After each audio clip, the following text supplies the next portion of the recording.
طب ومين أمه اللي أشاع في الأرض فساد ودمار عشان تكون جزء من المغامرة وتعيش معانا أحداثها بكل تفاصيلها، جمد قلبك ودوس لايك وخليك مستعد واشترك في القناة واجهز وفعل الجرس وشير الحلقة عشان نزورك وانت في مكانك. يمكن يجي عليك الدور في يوم وتكون انت سر من أسرارنا. يا مساء الفل على الكل، مساء الحب والود من غير نفاق ولا كذب. مساءكم جميل زي قلوبكم بالظبط. يا رب تكونوا في احسن حال وراحه بال. وحشتوني يا اسود من الحلقه اللي فاتت للنهارده. هو مين ابليس وحكايته ومين ابوه ومين امه؟ هو ازاي تحدى الخالق؟ ومين اقدم مخلوق من مخلوقات الجان او الحاكم اللي كان ماسك الارض قبل ما رب العباد يجعل في الارض خليفه؟ حد عنده المعلومات دي منذ بداية الخليقة أو أول ما رب العباد جعل الأرض؟ هل إحنا أول من يسكن هذه الأرض؟ الحقيقة لا، اللي كان ساكن هذه الأرض قبل ما إحنا أو قبل ما رب العباد يجعل في الأرض خليفة اللي هو سيدنا آدم، كان على الأرض دي مخلوقات أشكال والوان بألوفات القبائل واللي تتخيلوه ما تتخيلوهوش من أشكال غريبة، وكانت في الأرض مليانة لا حصر لها لحد ما جعلوا في الأرض فساد ودمار وبقوا يتعدوا حدودهم على العوالم الأخرى.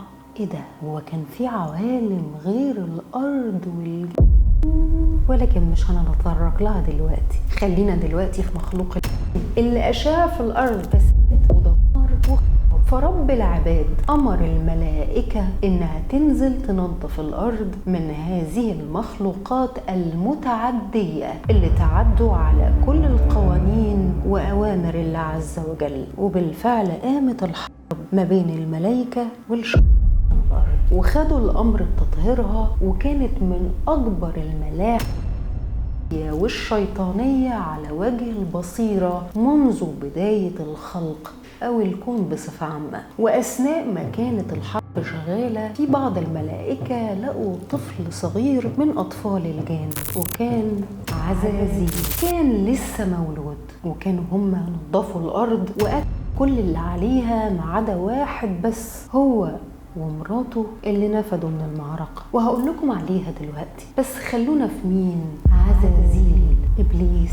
فرب العباد أمرهم إنهم يطلعوا هذا الطفل للملكوت الخارجي وليس ملكوت الله عز وجل، وكانت بتلقب بالجنة، ولكن مش الجنة اللي رب العباد وعدنا بيها، ولكن هي كان اسمها كده في ملكوت الله عز وجل الخارجي. وأمرهم إنهم يطلعوا هذا الطفل، وطلعوه واتربى عزازيل وسط الملائكة، مخلوق من نار اتربى مع مخلوق النور، وأخذ من صفاتهم وعبادتهم لرب العباد. فتميز هذا الطفل وكبر وتميز في العبادة لدرجة ان في اقاويل، وده مش حقيقي، انه سموه طاووس الملائكة. دي اكذوبة مش حقيقة، ولكن هو بالفعل تقرب الى الله بعباداته لدرجة انه كان بيعلو عبادات الملائكة علشان يتودد ويتقرب الى الله. فكل الملائكة كانت شايفة تميزه في العبادة لحد ما اليوم اللي رب العباد قرر انه يجعل في الارض خليفة،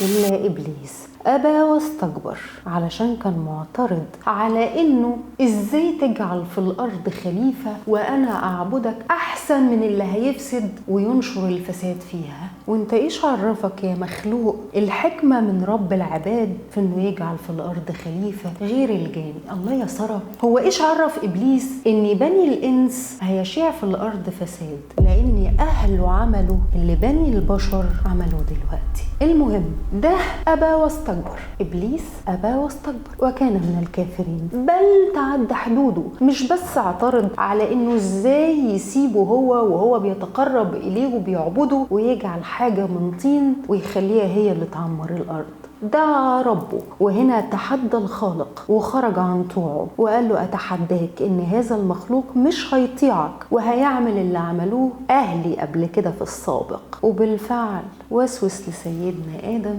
وخلاه ينزل من الجنة على الأرض، ومن هنا قام تحدي المخلوق للخالق ودعاه إنه يبقى من المنذرين لحد اليوم المعلوم. أكبر دليل على إن إبليس ما كانش بيتودد أو بيعبد الله لمحبة محبة الله عز وجل، ولكن علشان يبقى من المتكبرين أو يوصل لمكانة أو يتقال عليه إبليس المميز، حب نفسه أكتر من اللي خلقه، وده في حد ذاته الشرك بعينه. كان رب العباد مش غافل على كل المخلوقات اللي خلقها. المهم علشان ما خدكوش من الأساس، مين أبو إبليس؟ طب ومين أمه؟ مين الملك اللي كان موجود من هذه الحرب لحد هذه اللحظة؟ الحقيقة إن الملك الوحيد اللي لازال على قيد الحياة حتى يومنا هذا هو الملك ميمون أبانخ وزوجته زميرة، الملكة زميرة، وأبنائهم من الميامين ميمون أبانخ، بس فقط لا غير. هو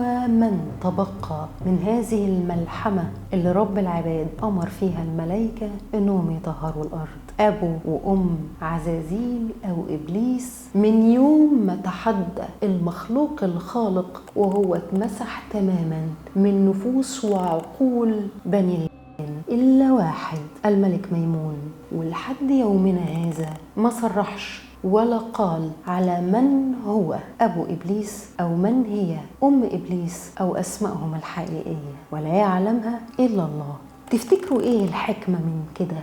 لو تعرفوا ايه الحكمة من ان رب العباد في المقام الاول ما يخليش مخلوق يعرف مين ابو وام هذا المخلوق، يكتب لي في الكومنتات. سبحان الله يا سارة، ما انت دايما بتقولنا على اسماء الملوك، اشمعنى ابو ابليس وامه؟ لان ما فيش حد من مخلوقات الجان على دراية بمن هو ابو ابليس ومن هي امه، وده بأمر من الله عز وجل، والحكمة لا يعلمها الا هو. يعني المتبقي الوحيد من هذه الملحمة أو الحرب الكبرى ما بين مخلوق العالم اللي على الأرض وما بين العالم السفلي هو الملك ميمون وزوجته زميرة. ولحد هنا أنا مضطرة أني معاكم حلقة النهاردة. أشوفكم الحلقة الجاية.